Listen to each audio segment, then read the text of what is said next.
الحمد لله رب العالمين الرحمن الرحيم مالك يوم الدين إياك نعبد وإياك نستعين اهدنا الصراط المستقيم صراط الذين أنعمت عليهم غير المغضوب عليهم ولا الضالين.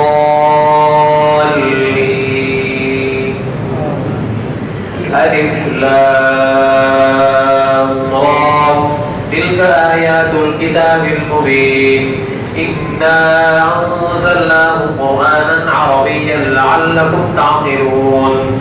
نحن نقص عليك أحسن القصص بما أوحينا إليك هذا القرآن وإن كنت من قبله لمن الغافلين. إذ قال يوسف لأبيه يا أبت إني رأيت 11 كوكبا والشمس والقمر رأيتهم لي ساجدين. قال يا بني لا تقصص رؤياك على إخوتك فيكيدوا لك كيدا إن الشيطان للإنسان عدو مبين. وكذلك يجتبيك ربك ويعلمك من تأويل الأحاديث ويتم نعمته عليك وعلى آل يعقوب كما أتمها على أبويك من قبل إبراهيم وإسحاق إن ربك عليم حكيم. لقد كان في يوسف وإخوته آيات للسائلين إذ قالوا ليوسف وأخوه أحب إلى أبينا منا ونحن عصبة إن أبانا لفي ضلال مبين.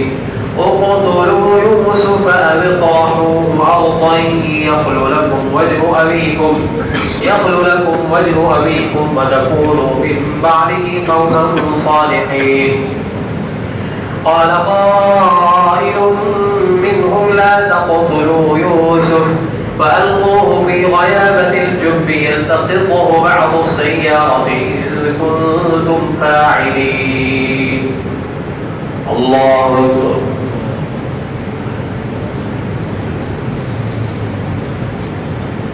سمع الله لمن حمده. الله أكبر. الله أكبر. الله أكبر.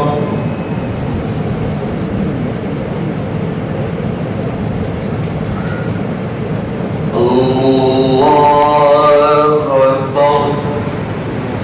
الحمد لله رب العالمين الرحمن الرحيم مالك يوم الدين إياك نعبد وإياك نستعين اهدنا الصراط المستقيم صراط الذين أنعمت عليهم غير المغضوب عليهم ولا الضالين.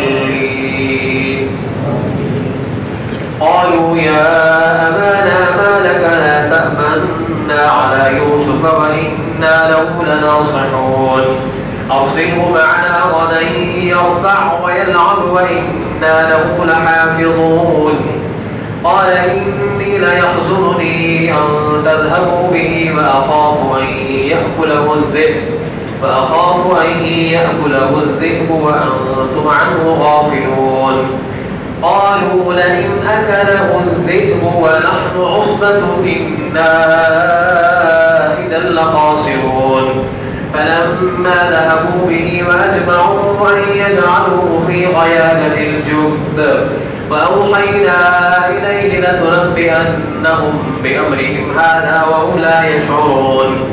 وجاءوا أباهم عشاء يبكون. قالوا يا أبانا إنا ذهبنا نستبق وتركنا يوسف عند متاعنا فأكله الذئب وما أنت بمؤمن لنا ولو كنا صادقين. وجاءوا على قميصه بدم كذب قال بل سولت لكم أنفسكم أمرا فصبر جميل والله المستعان على ما تصفون. وجاءت سيارة فأرسلوا واردهم فأدلى دلوه قال يا بشرى هذا غلام وأسروه بضاعة والله عليم بما يعملون وشروه بثمن بخس دراهم معدودة وكانوا فيه من الزاهدين. الله أكبر.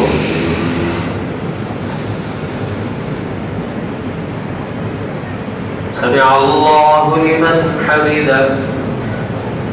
الله أكبر.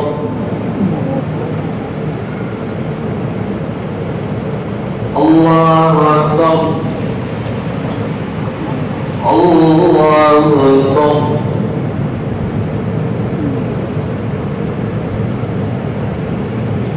الله أكبر.